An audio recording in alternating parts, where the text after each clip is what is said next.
Hi everyone, welcome back to the channel and thank you for joining me for another episode of DeeDee Does History. I of course am DeeDee, they them pronouns. The episode that we've got lined up today is going to be another live reaction, one that I haven't seen, from a channel called Learn Liberty, and this is on the expulsion of the Acadians. And it's a subject that's pretty personal to me because my father's side of the family is Acadian, who are Eastern Canadian French. The original French colony of Acadia was named after the Greek term Arcadia, meaning idyllic place or place of refuge.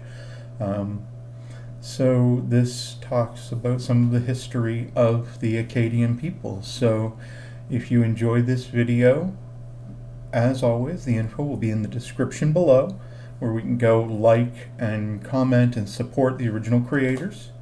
And so without any further ado, let's get to this history of my people. Thatched roofed village, the home of Acadian farmers, men whose lives glided on like rivers that water the woodlands, darkened by shadows of earth, but reflecting an image of heaven. So asked Henry Wadsworth Longfellow in his epic 1847 poem, Evangeline, A Tale of Acadie. His answer was fittingly grim. Waste are those pleasant farms, and the farmers forever departed, scattered like dust and leaves.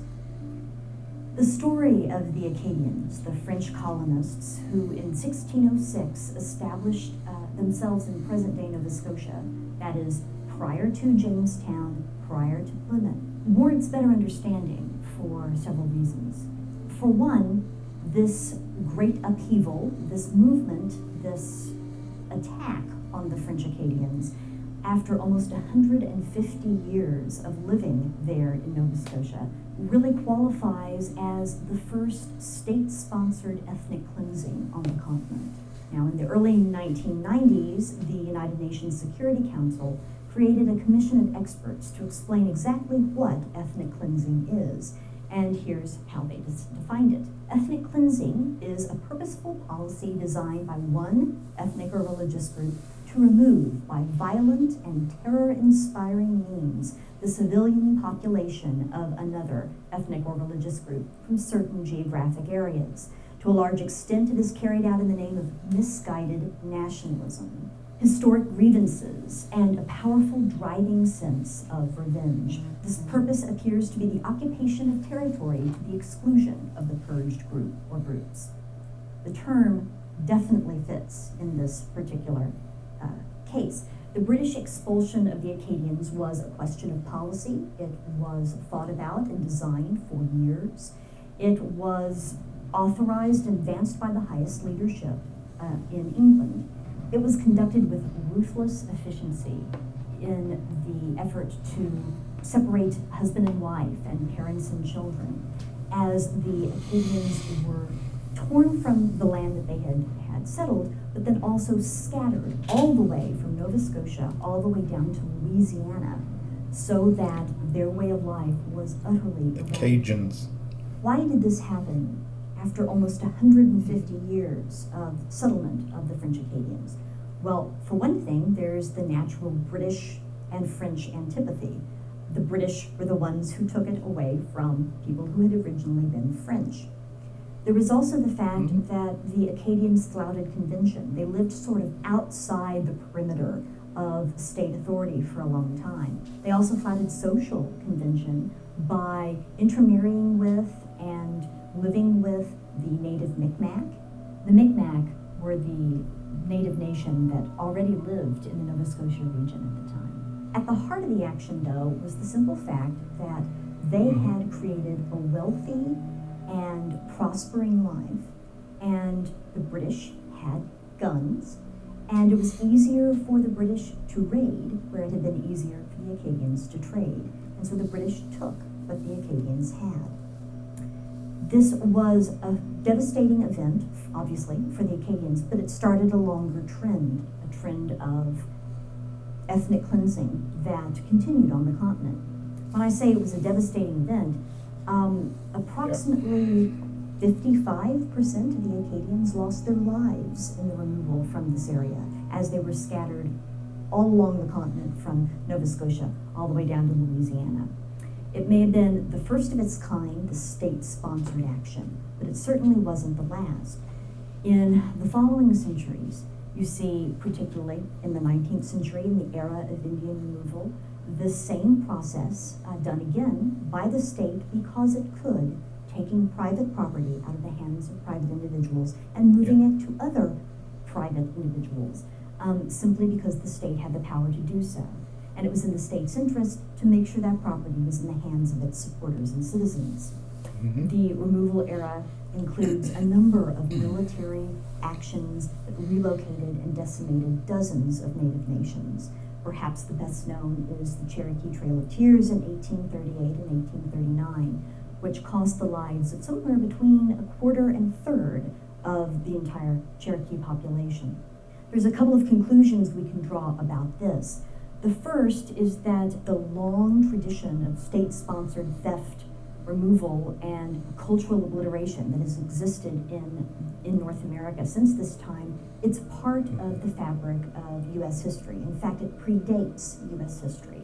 And the fact that the British had this by virtue of theft really starts the U.S. story in the colonial era with this kind of action. Though ethnic cleansing would reach its peak later in U.S. history, it sort of begins the whole story. The unsettling fact of the scale and size of the action, the fact that it took place over really the entire continent when you think of how far the Acadians were scattered, and that it wiped out over half of them, really speaks to the fact that the kind of frontier thesis we see out of Frederick Jackson Turner, the kind of manifest destiny we see out of latter-day supporters of the notion of U.S. exceptionalism really doesn't apply in this case, because in this example, in this particular issue, ethnic cleansing, the United States is not exceptional, and even its colonial history is not exceptional. It is a part of a larger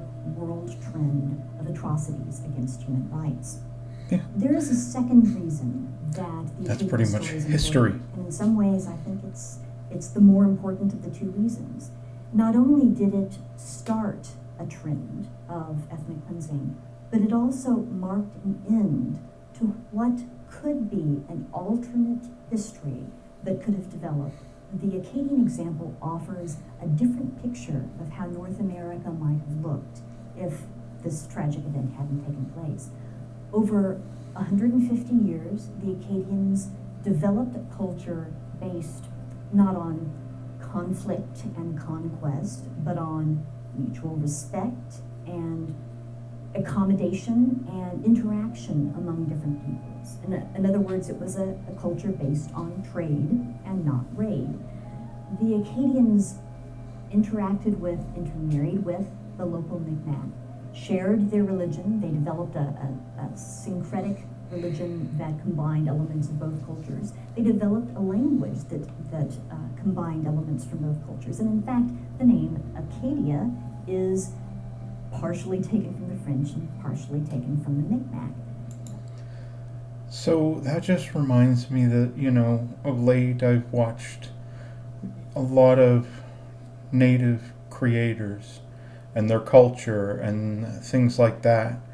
And while the true crimes are here and what was taken from them and the horrifying things that were done, it's also, there was just a loss of that ability for my ancestors, colonial ancestors, to grow and learn and share an experience in these diverse cultures. That was lost because those people in that era looked at someone who was different and thought of them, they're less than me.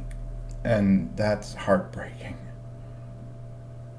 What's more, the peaceful Acadians grew wealthy because of their adherence to a policy of free trade across national and ethnic boundaries.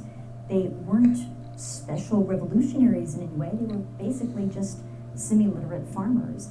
But they understood that they were on the border of imperial authority. They had, in other words, the area in which to move in a kind of autonomous way. And so they took advantage of this fact by offering free trade without all of the inconvenience of tariffs and regulations that came with the mercantilist policies of either Britain or France. So they moved rum, and they moved furs and food and finished products and all sorts of things through their economy to various groups that they traded with, and thus became very prosperous. With this prosperity grew an almost organic notion of individual rights. They realized that they were doing this for themselves. They were working and they were seeing the benefits of this, and so essentially they didn't recognize the right of any government to take their stuff that they were creating there.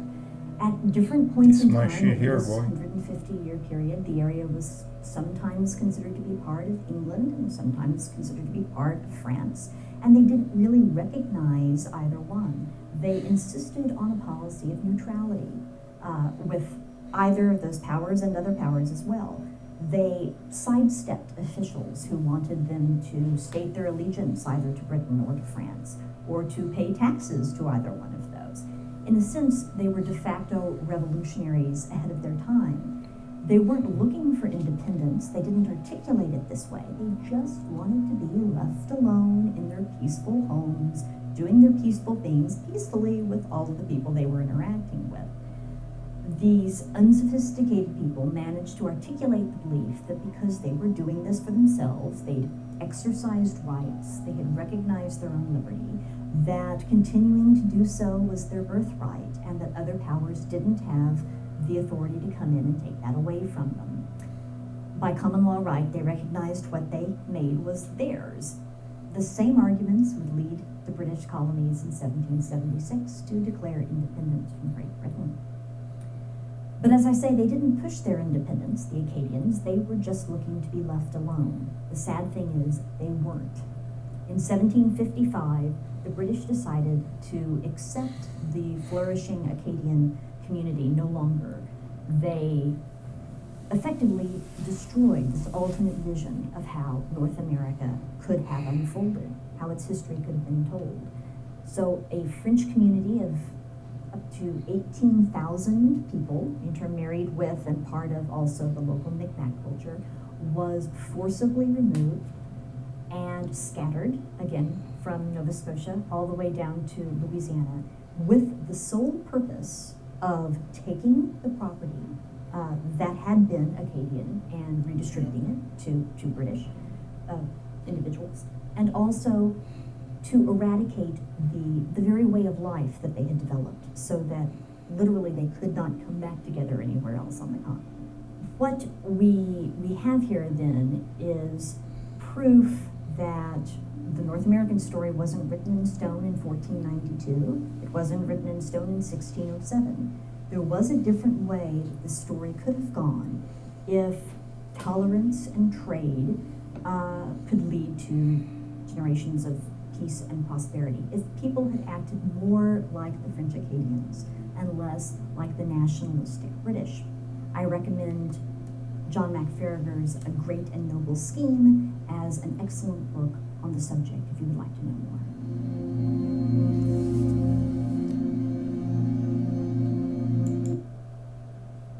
So as you're on screen, Learn Liberty was the channel that came from. That was a really well done video.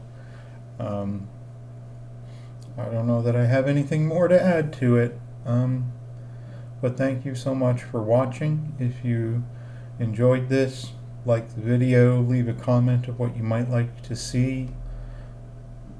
If you shared this or subscribed, that would be awesome. And as always, we want to go and support the original creators, so that will be in the description below to give them a like. That would be great too. Thank you so much for joining me. Everyone stay safe, and I hope you have a great day.